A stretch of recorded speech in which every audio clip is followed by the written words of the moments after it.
Dave Filoni is the God Emperor of Star Wars, and there are even more characters being cast in Superman Legacy. Let's talk about all of that.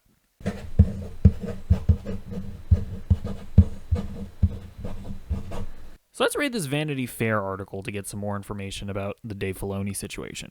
Now, I'm what's called Chief Creative Officer of Lucasfilm, Filoni tells Vanity Fair, which places him into the development process much earlier and in a much more expansive capacity than his previous advisory duties. In the past, in a lot of projects, I would be brought into it, I would see it after it had already developed a good ways. This is kind of interesting. Apparently, Dave Filoni has kind of been in some sort of advisory positions, but it seems like for, I'm guessing, projects like Obi-Wan and Book of Boba Fett, maybe he was just brought in like well after it started production. But it seems like now Dave Filoni is going to be kind of spearheading every Star Wars project from its inception to sort of mold it into what he wants it to be. And I'm a little mixed on this because, to be honest, I'm a little mixed on Dave Filoni. I like the Clone Wars, but there are a lot of bad Clone Wars episodes. I like Rebels. I would say that Rebels is more consistent than Clone Wars, but there's also a lot of filler in Rebels. I like The Mandalorian. You know, it's not a show that I love, but I do like it. And although Mandalorian Season 3 is not particularly good in my opinion, but the thing about The Mandalorian as well is that is something that was made by Dave Filoni and Jon Favreau working together. So you can't really give Filoni all the credit, but also not necessarily all the blame. And then when we get into Ahsoka, which is something that is Dave Filoni's baby, that's not very good. So if I'm being honest, Ahsoka does make me retroactively wonder, was The Mandalorian as good as it was mainly because of Jon Favreau? I'm not saying it is.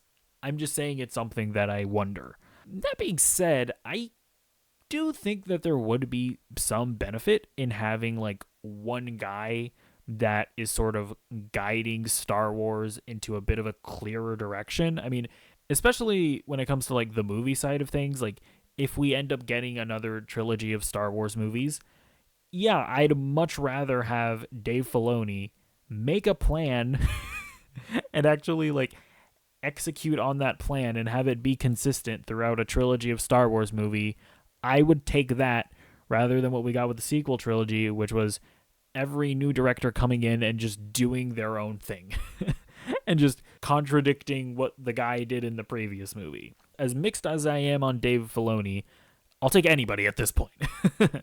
Now, you know, the fear is there, of course, of like if there's a project that is doing perfectly fine on its own, like Andor, for example, do I necessarily want like Dave Filoni doing a bunch of studio meddling into Andor Season 2? Not really. It seems like Tony Gilroy has his stuff figured out. So yeah, we kind of just have to wait and see what effect this truly ends up having. Like, we're not really going to know until like 5 years down the line when we see projects that were born under this new management. But as of right now, I think this is overall probably going to be a positive thing. I think having somebody just spearheading Star Wars, having just a general vision for, you know, different projects like the Mandoverse and maybe a new Star Wars trilogy, having just a clear vision of what these things are going to be and what they're going to lead up to, and, you know, just having a plan, I think that overall would be positive. But I still want there to be projects like Andor, projects like hopefully what the Acolyte ends up being, that are more sort of auteur-driven projects that, you know, guys like Tony Gilroy are just able to make, you know, without a ton of studio meddling. All right, next up we got some casting for Superman Legacy. It looks like Nicholas Hoult will be playing Lex Luthor. It's coming from Deadline. We hear that James Gunn has found his Lex Luthor in British actor Nicholas Hoult, several sources tell us. Now, this is funny because Nicholas Hoult has actually auditioned for the Batman, still to play Batman in the Matt Reeves Batman trilogy, as well as Superman in Superman Legacy. So I really hope that Nicholas Hoult can bring that genuine pettiness and jealousy that he almost certainly has in real life and channel it into his performance as Lex Luthor. But no, I think this is good. He's a great actor, and he looks good bald.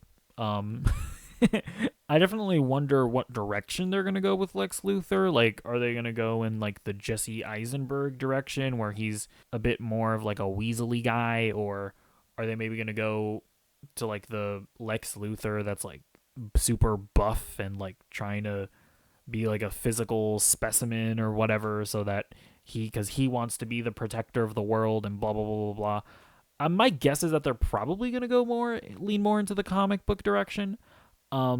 But yeah, I think Nicholas Hoult is a fascinating actor, and I'm personally excited to see him in it. Next up, we also have casting for Jimmy Olsen as well as Eve Teschmacher. This is coming from the Hollywood Reporter. Superman Legacy is rounding out its call sheet with Skylar Gisondo as Jimmy Olsen and Sarah Sampaio as Eve Teschmacher. So, as far as the guy who's playing Jimmy, I'm not really all that familiar with him. Apparently, he played Gwen Stacy's brother in The Amazing Spider-Man during that dinner scene. So, I'm pretty sure that's the only thing I've seen him in. But, I mean, he looks like Jimmy Olsen. So, as long as he's a good actor, seems like good casting. And then I'm also not familiar with this Sarah Sampaio lady. Also not very familiar with Eve Teschmacher. Apparently she is like Lex Luthor's assistant of some kind. I'm not sure if she's like how prominent of a role she's had in past Superman media, but I mean, I doubt that she's going to have much of a role in this, just considering how many characters there are. And that is one thing that should be brought up, is that, yeah, this movie has a lot of characters. And I guess I'll take this opportunity to reiterate my opinion that it's okay for a movie to have a lot of characters. Like, people seem to be acting like there are so many characters in this movie. Is this even a Superman movie anymore? Is Superman going to be overshadowed in Superman Legacy? And did you guys not watch Oppenheimer? How many characters were in Oppenheimer? Did you ever once watching that movie feel like, oh man, this is not an Oppenheimer movie anymore? I feel like I'm watching an Albert Einstein movie. No. You can have a ton of characters in a movie. You just have to make a good movie.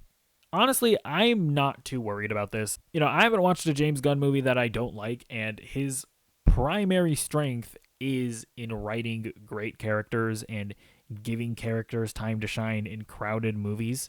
So, I have no doubt that this is very much going to be a Superman movie. I have no doubt that he is going to be able to balance all of these characters. But again, if this movie does end up turning out to be bad, if if Superman does end up feeling overshadowed, it's not because there were too many characters.